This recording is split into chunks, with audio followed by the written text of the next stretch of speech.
बंगाल का ये वीडियो है। एक लड़की ने फेसबुक पर पोस्ट किया नो वोट्स फॉर बीजेपी।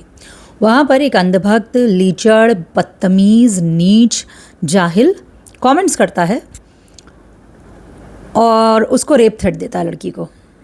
लड़की क्या करती है कि सीधा इस अंधभक्त के घर पहुँच जाती है और घर पहुँच करके जब आर्ग्यूमेंट करती है तो ये अंधभक्त मजबूर हो जाता है सबके सामने माफ़ी मांगने के लिए।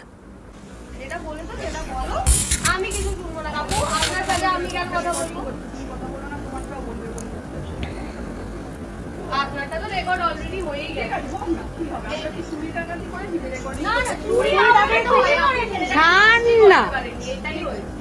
বলো এইটা বলো যে এইটা আমি তোমাকে বলেছি। এটা তোর সাথে হলে ভালো হতো। তবে তুমি সমানই বুঝতে পারতো, স্পষ্ট করে বলো, স্পষ্ট আমি বুঝতে পারতো যে কোনটা বাবারে কোনটা কে আছে। আর তো এই মাগি নেকাটা ঠিক আছে আমার ভুলে। রেপটা তোর সাথে হলো